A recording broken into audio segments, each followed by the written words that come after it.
Hello everybody, this is my car repair channel, and today I'm going to be showing you how to clean a mass airflow sensor on an e36 BMW engine. Here in the background I'm just showing you what the mass airflow sensor looks like for my BMW. If you do like this video, leave a like and then share it with anybody that you know that has a BMW and you think this could help them out.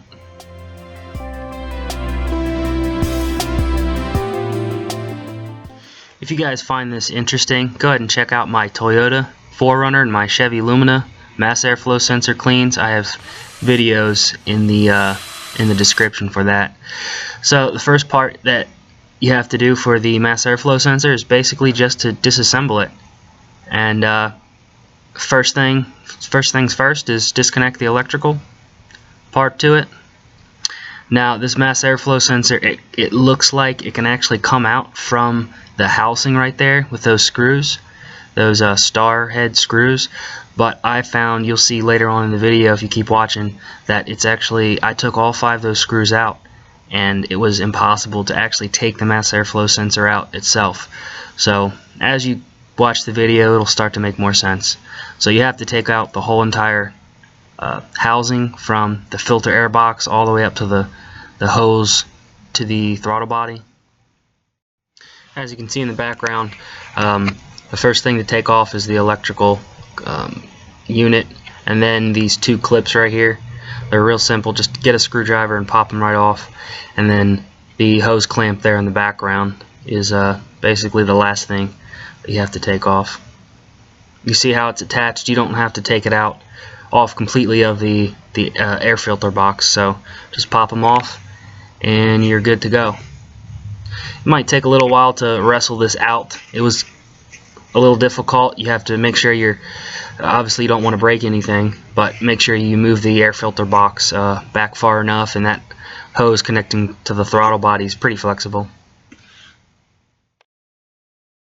So here we're just doing a little inspection.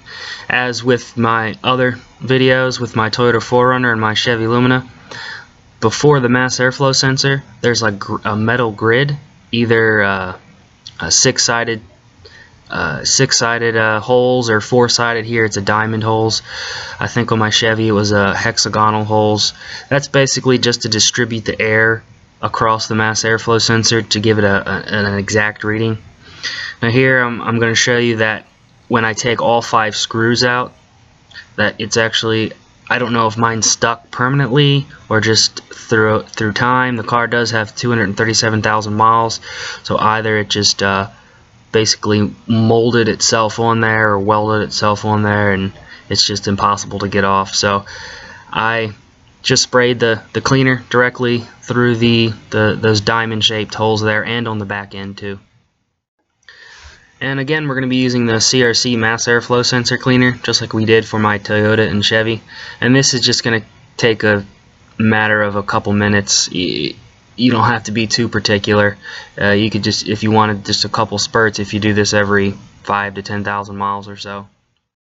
The next step basically is just to let it dry. You could either let it out to dry in the open air or blow a fan across it. I just plugged a fan in the outlet in my shed and blew air across it. So here I'm just giving you another close-up look of the mass airflow sensor cleaner. I'll zoom in a little bit, and you'll get to see close-up firsthand what it looks like. If you haven't taken yours apart yet, you might be able to get a good idea of what you're looking at and what you're looking for.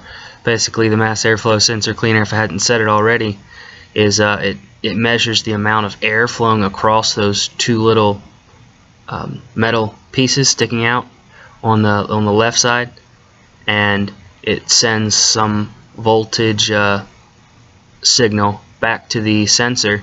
It's connected to the electrical unit, and then sends it to your computer board or your engine control unit, and then it tells you how much gas to inject in your fuel injectors. And there's a lot of different shapes and styles and designs of this.